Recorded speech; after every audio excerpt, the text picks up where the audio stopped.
तो BEd third semester में मैंने आपको थ्योरी का तो पार्ट बता दिया था, है ना। अब इसके बाद है क्रियात्मक पक्ष। क्रियात्मक पक्ष प्रैक्टिकल वर्क, प्रैक्टिकल बेस में होगा ना। तो इसमें प्रैक्टिकल वर्क में सबसे इम्पॉर्टेंट जो इस बीएड का बेस है, बीएड का बेस क्या है कि आपको टीचिंग सीखना है। बीएड में आपको एक अच्छा टीचर बनना है ना। तो यही बीएड सिखाता है कि बीएड में हम एक अच्छे टीचर कैसे बने, क्या उसकी विशेषताएं होनी चाहिए। तो इसमें क्या है कि थर्ड सेमेस्टर में एक तो आपका 4 वीक्स प्रैक्टिस इन टीचिंग, पूरे 1 माह की आप में इसकी टीचिंग होती है और ये होगी आपकी 200 मार्क्स की, 200 नंबर की, है ना। फिर इसमें एक कम्युनिटी वाला है, कम्युनिटी की फाइल बनेगी जैसे कि बीएड फर्स्ट सेमेस्टर में बनी है। उसमें जो टॉपिक लिया है इसमें कोई और टॉपिक आप ले सकते हैं, तमाम तरह के टॉपिक हैं। सामुदायिक पे फाइल है ना। फिर एक्शन रिसर्च, इस पर आपको रिपोर्ट लिखनी होगी। क्या एक रिसर्च होता है, एक एक्शन रिसर्च होता है, किसे एक्शन रिसर्च कहते हैं, है ना। तो ये सब डिटेल में जब आप पढ़ेंगे तो इसके बारे में मैं आपको जानकारी दूंगी। फिर इसमें एक है, उसमें ग्रेड दिया जाएगा एक्शन रिसर्च वगैरह में। फिर प्रोफेशनल डेवलपमेंट है, प्रोफेशनल डेवलपमेंट इसमें भी ये ग्रेड दिया जाएगा। इसमें क्लासेस ऑन पर्सनालिटी डेवलपमेंट, उसमें क्या है, क्या क्लासेस आप म्यूज़िक के बारे में जान सकते हैं, ड्रामा है, क्राफ्ट है, फिजिकल एजुकेशन है, योगा है, इस सब के बारे में आप जानें और इनमें से एक फाइल आप बना लीजिए। तो ये इसमें आपका ग्रेड दिया जाएगा। लेकिन जो सबसे इम्पॉर्टेंट है वो आपका टीचिंग है ना। 4 वीक्स प्रैक्टिस इन टीचिंग। अब आपको समझ ही नहीं होगी, है ना, क्या है इसमें, क्या है, ये सब बिल्कुल आपके लिए नया है। लेकिन नया नहीं है, ये फर्स्ट सेमेस्टर में, बीएड फर्स्ट सेमेस्टर में आपने ऑब्जर्वेशन फाइल्स बनाई हैं। आपने 20 लेसन, 20 ऑब्जर्वेशन किए हैं, है ना। आप कॉलेजेस में, आप स्कूल्स में गए, वहाँ टीचर्स का आपने ऑब्जर्वेशन किया तो बहुत कुछ आपने देख लिया। तो वहाँ आपने ऑब्ज़र्व किया, यहाँ आपको ऑब्ज़र्व हम लोग करेंगे। वहाँ आप जो सीखे हैं, है ना, कैसी उनकी बॉडी लैंग्वेज होनी चाहिए, क्या उनकी वॉइस होनी चाहिए, है ना, क्या कंटेंट है, अब आप यहाँ सीखिए, अब आप पढ़ाइए, है ना। और इसी पर पूरा बीएड आधारित भी है कि आप कैसे अच्छे टीचर बने। जो कुछ आपने ऑब्जर्वेशन वहाँ किया तो वैसे आप भी तो बने, है ना। तो ये सब चीज़ें आपको भी आनी चाहिए। तो क्या कि जब हम 4 हफ्ते की टीचिंग होगी, जिसमें क्या होगा कि उसमें एक लॉन्ग लेसन प्लान बनाई जाएगी। इसमें जो जैसे आपने 2 सब्जेक्ट लिए, है ना, किसी के हिंदी और ज्योग्राफी ले ली है, किसी ने साइंस और मैथ लिया है ना, किसी ने हिस्ट्री लिया है, साथ में हिंदी है, इंग्लिश है, तमाम उर्दू है, संस्कृत है, तमाम तरह के सब्जेक्ट हैं। जो आपने इंटर में, जो आपने बीए में, हाँ, वैसे इसमें जो क्वालिफ़िकेशन में मैंने आपको बताया था कि बीए वाले बच्चे भी आ सकते हैं, बीकॉम वाले भी ना। तो ये सब आप बी एमए जो पीजी हैं वो भी बीएड करते हैं। तो जिस सब्जेक्ट में आपका मान लो एमए है, आपका हिंदी एमए है, तो आप जो हैं उसमें 2 सब्जेक्ट आप लेंगे जो ग्रेजुएशन के आपके हैं, 2 सब्जेक्ट, है ना। जो भी सब्जेक्ट हैं उन्हें आप इसमें लीजिएगा। तो 2 सब्जेक्ट हैं उसमें। फिर क्या है कि उसमें मान लीजिए आप ग्रेजुएशन है तो ग्रेजुएशन में 6th 7th क्लास आपको दी जाएगी। और कब के लिए? 4 वीक्स, 1 मंथ आपको पढ़ाना होगा, है ना। तो 2 सब्जेक्ट आपको उसमें दिए जाएंगे, और यदि आप MA हैं, PG हैं, तो आपको 9th क्लास दी जा सकती है, 8th क्लास दी जा सकती है, 10th क्लास भी आपको दी जा सकती है, तो उसे आप पढ़ाएंगे। लेकिन सब्जेक्ट आपको 2 पढ़ाने होंगे और दोनों सब्जेक्ट के 20-20 लेसन आप पढ़ाएंगे, है ना। तो इसमें टीचिंग में आपको ये है, डेली आपको दोनों सब्जेक्ट का एक एक पीरियड, जिस स्कूल में आप जाएंगे वहाँ पहले आपने ऑब्जर्वेशन देखा, अब आपको जाना होगा और डेली आपको दोनों सब्जेक्ट का एक एक पीरियड लेना ही है, समझिए,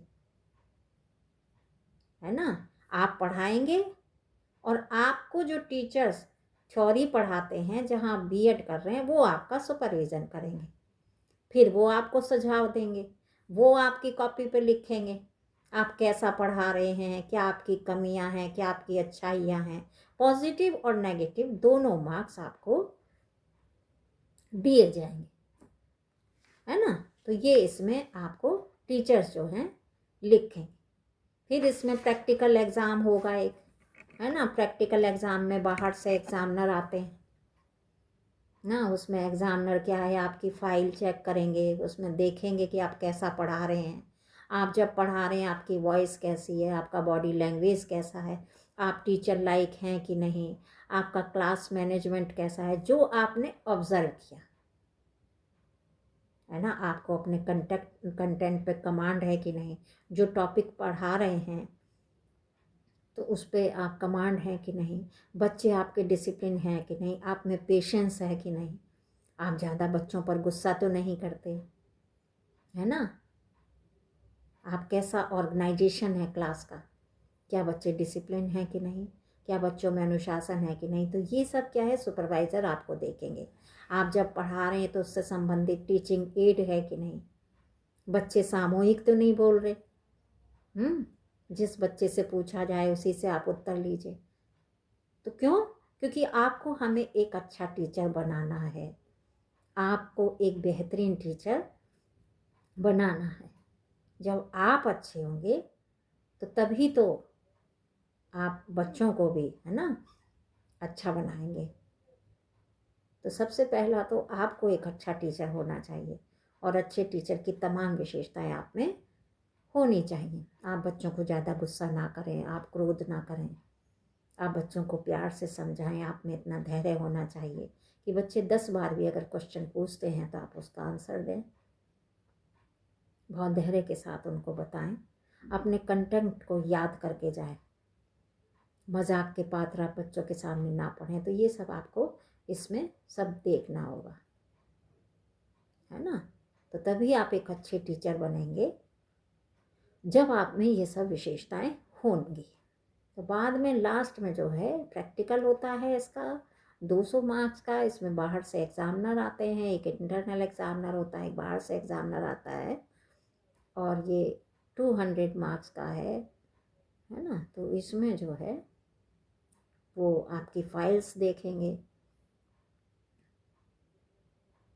है ना, आपके 20 लेसन के आपने 20 लेसन किसी स्कूल में जाके पढ़ाएं कि नहीं पढ़ाएं तो कैसे हैं, वो आपके पढ़ाने के ढंग से समझ आ जाएगा उनको, है ना। तो जो जैसे ये है कि अब पाठ्य योजना है मान लीजिए, और उसमें लेसन प्लान बनाई जाती है। एक शब्द आप नया सुन रहे होंगे, लेसन प्लान, पाठ्य योजना, क्यों इसकी आवश्यकता है, क्यों लेसन प्लान बताई जाती है ना।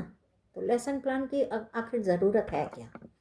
तो कोई शिक्षक जब कक्षा में पढ़ाता है तो उसके लिए ये आवश्यक है क्या कि जब पाठ पढ़ाए उसकी योजना ज़रूर बनाए, उसकी प्लानिंग ज़रूर होनी चाहिए। देखिए B.Ed के बहुत से फ़ायदे भी हैं, है ना। हम जब B.Ed करते हैं, जो लेसन प्लान में आप देखिएगा जो स्टेप है, उससे एक टीचर के टीचिंग में बहुत निखार आ जाता है। लेकिन ये बात सही है कि जब हम बड़े स्तर पर क्लासेस पढ़ाते हैं तो यदि हम लेसन प्लान के हिसाब से पढ़ाएं तो कोर्स नहीं पूरा होता। लेकिन उसमें जिस टाइप से जो लेसन प्लान बनाई जाती है तो उस हिसाब से बच्चों को बिल्कुल पूरा याद हो जाता है। मान लीजिए आप हिंदी पढ़ा रहे हो, है ना, गद्य पढ़ा रहे हैं, प्रोज पढ़ा रहे हैं, तो प्रोज में जैसे पूर्व ज्ञान सबसे पहले तो पूर्व ज्ञान है ना, फिर उसके सामान्य उद्देश्य लिखो। सामान्य उद्देश्य गद्य के बारे में बच्चे जाने, फिर विशिष्ट उद्देश्य हैं, जो लेसन है उसका क्या उद्देश्य है, ये है। फिर प्रस्तावना प्रश्न पूछे जाते हैं। प्रस्तावना प्रश्न में 3 प्रश्न पूछे जाते हैं, है ना। तो जो पूर्व ज्ञान के आधार पे, पूर्व ज्ञान पिछला ज्ञान, तो जब बच्चों को पिछले ज्ञान के आधार पे आप पूछेंगे 3 प्रश्न, सबसे पहला पॉइंट इसमें प्रस्तावना प्रश्न है।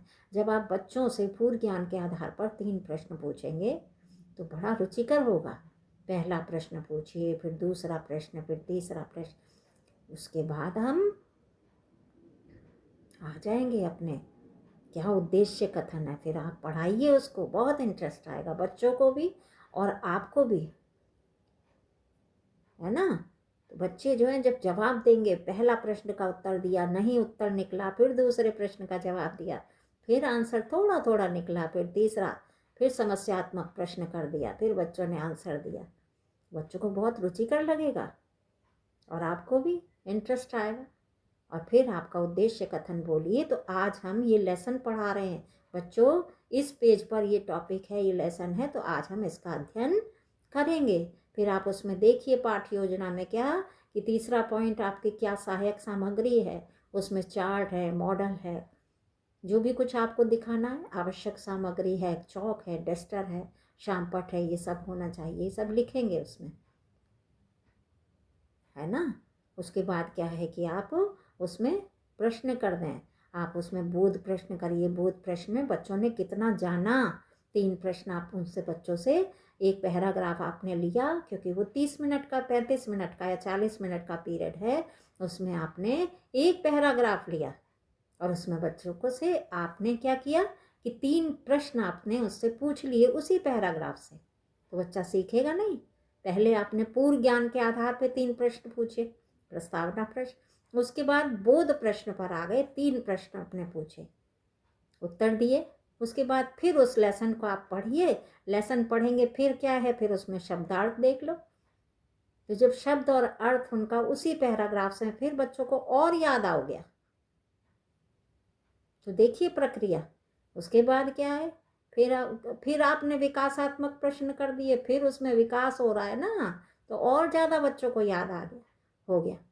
फिर वर्ड मीनिंग लिख सकते हो, उसमें शब्दार्थ लिखो। शब्दार्थ जब लिखेंगे, जब हम गद्य पढ़ाएंगे, प्रोज पढ़ाएंगे, तो उसमें ग्रामर का पार्ट होगा, है ना। तो क्या है, शब्द लिख लिए, अर्थ लिख लिए, फिर प्रणाली लिख ली, स्पष्टीकरण लिख लिया। मान लीजिए संज्ञा है किसी शब्द में, है किसी शब्द में संज्ञा हो गया, सर्वनाम हो गया, तो आप उसके बारे में बच्चों को जानकारी दीजिए। क्या कि जैसे शब्द लिखा, अर्थ लिखा, फिर उसके बाद सर्वनाम आ गया।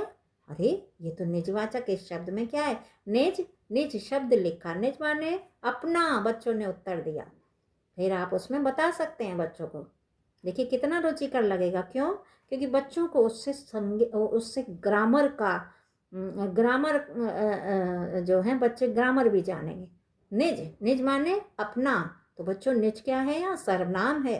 और सर्वनाम क्या कि निजवाचक सर्वनाम। हाँ, सर्वनाम ऐसे शब्द जो शब्द संज्ञा के स्थान पर प्रयुक्त होते हैं, उसे हम सर्वनाम कहते हैं।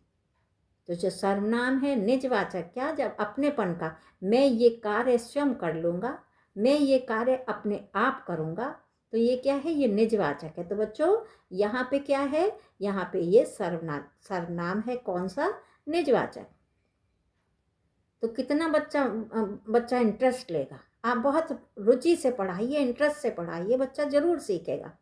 तो बीएड हमें यही सिखाता है कि कैसे हम बहुत इंटरेस्ट के साथ, रुचि के साथ बच्चों को सिखाएं, जो बच्चा जीवन भर ना भूले। जब आप बच्चों को अच्छे से पढ़ाएंगे तो बच्चे भी भविष्य में जाके वो भी अच्छे टीचर बनेंगे, है ना। तो देखिए जो पाठ्य योजना है वो ऐसा बनाई है बीएड में कि जो उसके जो ये पॉइंट्स बनाए ना, निश्चित रूप से लास्ट में जब आता है तो बच्चा पूर्णतया सीख जाता है। कहीं पुनरावृत्ति प्रश्न, अब पुनरावृत्ति प्रश्न क्या, इतना सारा पढ़ाया उसके बाद पुनरावृत्ति हो गया। कहीं उसमें सत्य असत्य हैं, टिक मार्क्स हैं, ये सही है कि गलत है। जब बच्चा इतना पढ़ लेगा, कहीं फिलिंग द ब्लैंक्स हैं, कहीं खाली स्थान है, जब बच्चा इतना पढ़ेगा तो इतना पढ़ने के बाद अपने आप बच्चा सही जवाब देता चला जाएगा, सही लिखेगा। तो देखिए ये प्रोसेस है इस बीएड का। लेकिन कब? जब आप ईमानदारी के साथ उसे पढ़ेंगे, है ना, तब आप जो हैं बच्चों को अच्छी तरह से उनके साथ न्याय कर सकेंगे, एक अच्छा टीचर बना सकेंगे, और आप भी अच्छे टीचर बनेंगे। उन्हें ही नहीं बनाना है, वो तो समझेंगे ही समझेंगे। तो जो भावी पीढ़ी को अब कहने को तो ये है कि बच्चे आजकल स्टूडेंट्स अच्छे नहीं निकल रहे। नहीं, ऐसा नहीं। अगर टीचर अच्छा है, टीचर अच्छी तरह से बढ़िया ढंग से पढ़ाएगा, और ये जितना सब पाठ्य योजना के इतने जो बताए हैं पॉइंट्स, इन पर अमल करोगे और इसी ढंग से ईमानदारी के साथ प्रभावशाली ढंग से पढ़ाओगे, तो मेरे ख्याल से हर बच्चा बनेगा और ज़िंदगी भर आपको भूलेगा नहीं। तो एक टीचर को, यदि आपको एक प्रभावशाली टीचर बनना है, तो मेरे ख्याल से जब लेसन प्लान बनाएं तो इन पॉइंट्स पे ईमानदारी से काम करें। निश्चित रूप से आप एक अच्छे टीचर बनेंगे और भावी पीढ़ी को भी आप अच्छा बनाएंगे, और फिर आपका नाम भी होगा और बच्चे हमेशा आपको याद भी रखेंगे। तो देखिए ये है आपका सबसे पहला 200 मार्क्स का टीचिंग प्रैक्टिस जो आप होगी, है ना, जो आपको 1 मंथ के लिए करनी है। तो इसके बारे में मैंने फुल जानकारी आपको दे दी है। नेक्स्ट वीडियो मैं फिर आपको बताती हूँ। तब तक के लिए नमस्ते।